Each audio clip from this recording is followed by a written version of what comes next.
we take this show on the road and walk through the promenade and hand out flyers, who else would like to speak about why a free and open internet is important to them? Do we have any small business people in the crowd? The last time we did a rally, we had actually a conservative Republican woman who was there talking about how her small business depends on their website. Yeah. And if there was a paid prioritization system, they wouldn't be able to afford the payment to keep their website going. So public opinion polls have shown that about 85% of Democrats and 85% of Republicans all want to see net neutrality preserved. This is not a partisan issue, folks. This is not progressive versus conservative. This is for everybody, even for people that want their porn, okay? Your porn is going to be affected. Listen up, people. All of you that are on Facebook, go home, post this, share this. If someone's on Facebook, they're obviously using the internet. Do they realize what they could lose? And just remind them of that. Some people are activists at a keyboard, but they don't ever walk outside. Remind them to come outside and join us, because it's something very important. Thank you, Tom. All right, Erica, want to lead some more chants?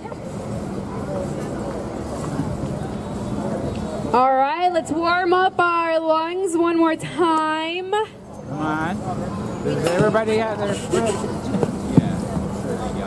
All right, let's see. What are we here for? We're here to tell the FCC, keep the internet open and free.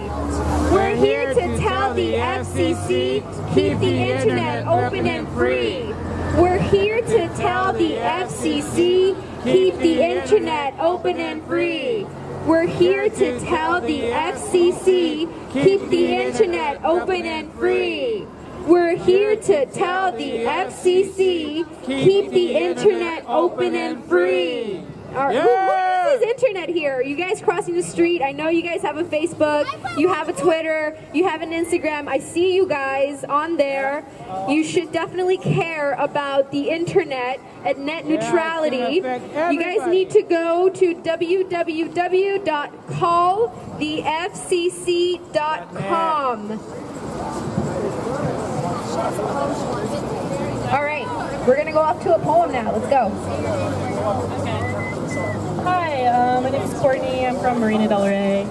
I'm a closet poet. No, I publish all my poetry on a donation-based website called Hello Poetry, and I mean, obviously a measure would affect them being donation-based, and it's really given me an opportunity to, you know, get out there and connect with other poets that I wouldn't have otherwise, and putting a premium on internet prices would make it a lot more difficult for them to do what they do.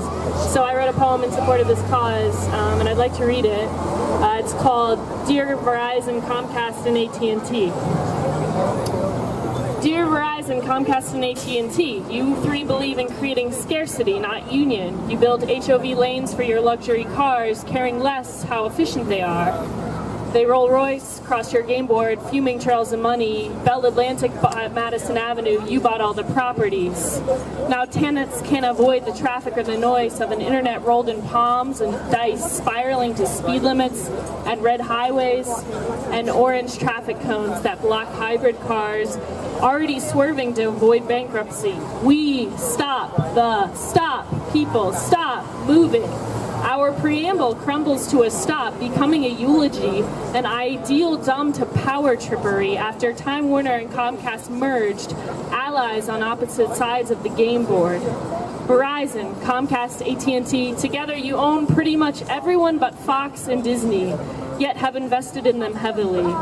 Verizon, Comcast, AT&T, your oligarchy is NBC, Universal, CNN, Warner Brothers, and now Fullscreen. Family-friendly nepotism that inbreeds, bearing Def Drone's board of flying over why Beyonce is a feminist or why Ferguson was racist. Media's offspring just keep clicking, the headline genocide victims basking in concentrated lamps for a sliver of attention. Verizon, Comcast, AT&T, now you want the back-end buffering, bulging eyes and empty pockets of those spocked into believing hyperspeed was ever necessary. No choice when the exits are slow and there are no back roads. Verizon, Comcast, AT&T, offspring of the Bell Atlantic Company. We will not let your incest populate the internet. Call it capitalism, but you're playing Monopoly, yanking the carpet underneath to the wood of tyranny. You shamed Bell's invention by stringing together telephone, internet, and entertainment companies until you could be lazy. Monkeys who spent millions to streak at government parties about the communication machine, a system downloaded so slowly we did not act on conspiracy theories when Amazon made online shopping so easy. Dear internet service providers, so-called ISPs, we are done playing Monopoly. Our collective voice will shout blasphemy on your streets, hashtag net neutrality, till you're counting pennies. So empty your Washington banks, because it's 3 a.m. and no one is winning. Yeah! Beautiful. Oh my God. You hear that right then? What's your website again? I write all my stuff on Hello Poetry. My name's Courtney Pruitt. Hello, poetry! All right. Good job. Good job. Ollie. That was really great. It's like music to my ears. Wasn't that music to your ears? Hello, poetry. Thank you, Courtney.